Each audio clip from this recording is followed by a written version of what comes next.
আমার সাথে দেখা হলে আমাকে বলেন যে বউকে দিয়ে ভিডিও তৈরি করতে হবে না, কারণ এটা কিন্তু আমি আদার সাইজ যে কোনো নায়কের কাছে পাঠিয়ে দিচ্ছি ভিডিও করার জন্য তা কিন্তু না, আমি নিজেই নায়ক। এই রিসেন্টলি একটা ঘটনা ঘটছে যে আমার ভিডিও আমার ইউটিউব চ্যানেল থেকে নিয়ে একটা ফেসবুক পেজে আপলোড করা হয়েছে, সেই পেজে 5.2 মিলিয়ন ভিউ। সবাইকে গুড মর্নিং, নতুন একটা ব্লগে আপনাদেরকে স্বাগতম। সো দেখতেই পাচ্ছেন যে এখন ধান ক্ষেত, সে যে ধানের বিল কিন্তু আর নেই, ধানের বিল কিন্তু সব কেটে ধান কেটে পরিষ্কার করা হয়ে গেছে। আর আমি এখন এমন একটা জায়গায় হাঁটতেছি, সেটা হলো জমিদার বাড়ির আশপাশ, নকিপুর হরিচরণ রায়ের যে জমিদার বাড়ির আশপাশ দিয়ে একটা রাস্তা দিয়ে হাঁটতেছি। এই বাম সাইডে দেখতে পাবেন যে একটা খাল, এই খালে কিন্তু কচুরিপানা ভর্তি। আর আমি মূলত আসলাম যে ধান কাটা তো শেষ, অনেকে এই ধানের ভিতরে ধানের রাস্তায় ছবি উঠাইছেন। এবার কিন্তু সামনে যে সময়টা আসতেছে সেটা হলো সরিষার যে সময়। এই যে দেখতেই পাচ্ছেন যে সরিষা লাগানো হয়েছে এখানে, কিন্তু সরিষা ফুল নেই, তার মানে এক কথা সরিষা ফুল নেই। এখন কি করবেন, ছবি উঠাবেন কোথায়? এক জায়গায় নেই, তাই কি হয়েছে, অন্য জায়গায় তো আছে। এই যে দেখেন, আমি এমন এক জায়গায় আসছি, দেখেন সরিষা, কত সুন্দর সরিষা ক্ষেত। আর এই সরিষা ক্ষেতটা মূলত জমিদার বাড়ির আশপাশ। আর আমি মূলত এই সরিষা ক্ষেতের ভিতর দিয়ে হাঁটবো না, যেহেতু সকালে কিন্তু এই যে বিল, এই বিলের রাস্তায় কিন্তু তার মানে চালা গর্ত আছে। আর আমি মূলত আসছি এই কারণে যে এই সরিষা যে ফুল, সরিষার যে ক্ষেত, এই ক্ষেতে কিন্তু অনেকে আসবে, বিভিন্ন অ্যাঙ্গেলে ছবি উঠাবে, বিভিন্ন স্টাইলে ছবি উঠাবে। আমিও উঠাবো, আমারও তো ইচ্ছা করে। যাই হোক, কথা সেটা না, কথা হলো যে ব্লগ তো কন্টিনিউ করতেছি, আর বিভিন্ন ব্লগ দেওয়ার চেষ্টা করতেছি। তবে আমার কথা হলো যে আপনারা কেমন ধরনের ব্লগ চান আমাকে কমেন্টের মাধ্যমে জানাবেন, যেহেতু আপনাদের বৌদিকে আমি ব্লগে মাঝে মধ্যে নেই। আর আমি বলে থাকি যে এবার থেকে প্রতিনিয়ত ব্লগে আসবে, কিন্তু আমি ফ্যামিলির চাপে বলেন, তারপরে আমার যে আশপাশে যে বন্ধুবান্ধব, যে ফ্রেন্ড সার্কেল আছে, তারপরে আমার যে বাড়ির আশপাশে যে আত্মীয় স্বজনরা আছে, তারা কিন্তু অনেক বিষয়ে অনেক মন্তব্য করেন, কারণ আমি বউরে নিয়ে ভিডিও কেন বানাই। যাই হোক, এটা কথা নয়। আমরা দক্ষিণাঞ্চলের মানুষ সবাইকে বলবো না, কিছু কিছু মানুষ আছে যারা অন্যের ভালো সহ্য করতে পারে না। তবে সব জায়গায় আছে যে অন্যের ভালো কেউই সহ্য করতে পারে না। এই জন্য আর কি আশপাশ দিয়ে অনেক কথাবার্তা বলে, আমার ফ্যামিলিকে বলে। আমার ফ্যামিলি বলতে আমার বাবা মাকে বলে যে আপনার বৌমা ভিডিও তৈরি করে, আমরা তো দেখি। এই রিসেন্টলি এখান থেকে 2 দিন আগে আমার মা আমাকে বলছে যে এক দোকানে আমি কিছু কিনতে গিয়েছিলাম, সেই দোকানদার দাদা আমাকে বলল যে আপনার বৌমাকে তো আমি দেখি। আচ্ছা, শুধু কি বৌমাকে দেখেন না, দাদাকেও দেখেন? হ্যাঁ, এই যে আমি যে বৌমার বর, আমাকে কি দেখেন? আমাকে তো অবশ্যই দেখেন ভিডিওতে, তাহলে শুধুমাত্র বৌমাকে ভিডিওতে দেখেন, এটা কোন ধরনের কথা? হ্যাঁ, এটা কোন ধরনের কথা? এটা বললে আমার মা আমাকে ঝাড়ি দেয় যে তুমি তোমার বউকে দিয়ে ভিডিও মেক করো, তোমার বউ ভিডিও তৈরি করতেছে, হ্যাঁ, সবাই আমার সাথে গল্প করে। এমন ধরনের কথা কেন বলেন যে আপনার বৌমাকে ভিডিওতে দেখি?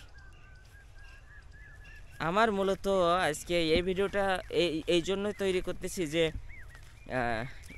এই রকম ধরনের মানুষ আপনারা যদি ভিডিও দেখেন, আমাকে জানান যে বউকে দিয়ে কেন ভিডিও মেক করো। হ্যাঁ, কেন আমার মাকে বলা হয় যে আপনার বৌমাকে দেখি? আপনার সাথে তো আমারও দেখা হয়, আমিও বাজারে ঘুরি, আমিও বাজারে চলাফেরা করি, আমিও বাইরে বের হই। আমার সাথে দেখা হলে আমাকে বলেন যে বউকে দিয়ে ভিডিও তৈরি করতে হবে না, কারণ এটা কিন্তু আমি আদার সাইজ যে কোনো নায়কের কাছে পাঠিয়ে দিচ্ছি ভিডিও করার জন্য তা কিন্তু না, আমি নিজেই নায়ক। আর আমার বউ নায়িকা, হ্যাঁ, আমার বউ নায়িকা, আমি নিজেই নায়ক। আমি অন্য কোনো নায়কের কাছে পাঠাচ্ছি না ভিডিও করার জন্য। আর আমি এমন ধরনের ভিডিও তৈরি করি না যে আপনাদের খারাপ লাগবে। আমি মূলত খুনসুটি থাকে, হাজব্যান্ড ওয়াইফের ভিতরে খুনসুটি থাকে, এই খুনসুটির ভিডিও তৈরি করি, না হলে প্র্যাঙ্ক ভিডিও তৈরি করি। এই রিসেন্টলি একটা ঘটনা ঘটছে যে আমার ভিডিও আমার ইউটিউব চ্যানেল থেকে নিয়ে একটা ফেসবুক পেজে আপলোড করা হয়েছে। সেই পেজে 5.2 মিলিয়ন ভিউ। তবে আমার প্র্যাঙ্ক ভিডিওটা ছিল যে বউকে রাগ ভাঙানো। বউকে রাগ ভাঙানো। সেখানে আপনারা টাইটেল দিয়ে দিচ্ছেন, অনেকেই টাইটেল দিয়ে দিচ্ছেন যে বউকে জোর করে লাগানোর চেষ্টা। এই রকম ধরনের টাইটেল কেন ইউজ করেন? আর ইউজ তো করছেনই, সেটা সমস্যা না। সমস্যা হলো যে আমি রিয়েল কন্টেন্ট তৈরি করি। আমার যে রিয়েল কন্টেন্ট আপনি আমার পেজ থেকে বলেন, আমার ইউটিউব চ্যানেল থেকে ডাউনলোড করে নিয়ে আপনি আপনার পেজে দিচ্ছেন, কোনোরকমভাবে কোনো রকম পারমিশন না নিয়েই আপনি আপলোড করে দিয়ে দিয়েছেন।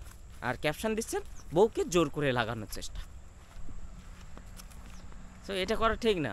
আর যাই হোক, আমার কন্টেন্ট দিচ্ছেন সেটা ম্যাটার না, আমি মাইন্ডও করিনি।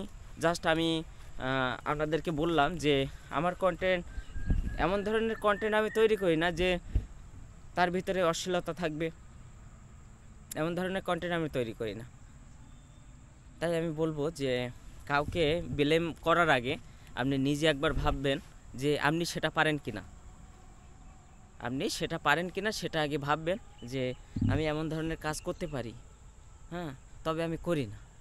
আগে একটা করে দেখাবেন, তারপরে একজনের প্রতি ব্লেম দিবেন। কারণ একটা ভিডিওর ভিতরে থাকে কঠিন আকারে পরিশ্রম। কারণ পরিশ্রম না করলে কিন্তু একটা ভিডিও তৈরি করা যায় না। আর আমাকে কিন্তু ওইভাবেই তৈরি করতে হয় যে আমি কিভাবে ভিডিওটা তৈরি করব, সেটা কিন্তু আগের থেকে প্রি প্ল্যানিং থাকে। আর প্র্যাঙ্ক ভিডিও বলতে এখনকার বেশিরভাগ প্র্যাঙ্ক ভিডিও কিন্তু মেকিং ভিডিও। সো একটা জিনিস কাউকে বলার আগে আপনি 10 বার ভাববেন, 10 বার ভাবার পরে তারপর কিন্তু তাকে বলবেন যে এটা বলা ঠিক হচ্ছে কিনা। ঠিক আছে? যাই হোক দর্শক মণ্ডলী, সরিষা ক্ষেত আমার ভালো লাগলো, যার কারণে আমি এখানে নামলাম। নেমে কিন্তু আমি ভিডিও করা শুরু করলাম। আর জাস্ট আমার এইটুকু বলার ছিল যে আমার নিজের কাছে খারাপ লাগছে যে 2 দিন আগে আমার মা আমাকে বলে যে তুমি তোমার বউকে দিয়ে ভিডিও তৈরি করো। আমি কোনো জায়গায় কোনো দোকানে গেলে সেই দোকানদার দাদা আমাকে ডেকে বলে যে আপনার বৌমাকে তো আমি দেখি, আপনার বৌমাকে আমি দেখি ভিডিওতে। শুধু বৌমাকে দেখছেন, আমাকে দেখেননি? সো দর্শক মণ্ডলী, এবার আমি কিন্তু সরিষা ক্ষেতের একটা সিনেমাটিক শট আমি দেওয়ার চেষ্টা করব। সো দেখতে থাকুন, আশা করি অনেক অনেক ভালো লাগবে।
দর্শক, ভিডিও করতে করতে দেখলাম এক দিদিমা আর কি বিলের মধ্যখানে ভুসি কুড়াচ্ছে।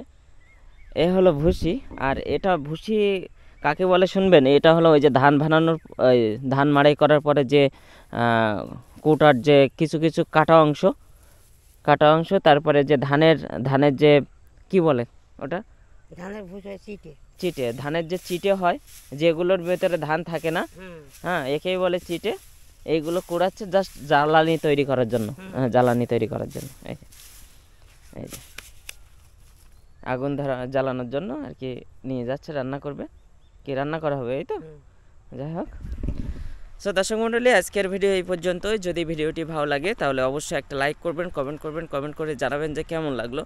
আর অবশ্যই দ্বিজেন্দ্র মণ্ডল ব্লগ চ্যানেলটি সাবস্ক্রাইব করবেন। আর যারা চ্যানেলটি সাবস্ক্রাইব করছেন তাদেরকে অসংখ্য ধন্যবাদ। এই মুহূর্তে যারা ফেসবুক পেজে ভিডিওটি দেখছেন, আমি তাদেরকে রিকোয়েস্ট করব যে ফেসবুক পেজটি ফলো দিয়ে সাথে থাকবেন। আর সিনেমাটিক শট কেমন লাগলো, প্রজাপতি, সরিষা ক্ষেত, সব ভালো লাগলে কমেন্টের মাধ্যমে জানাবেন। সো ভালো থাকবেন সবাই, সুস্থ থাকবেন। নেক্সট ভিডিওতে দেখা হচ্ছে। Bye bye.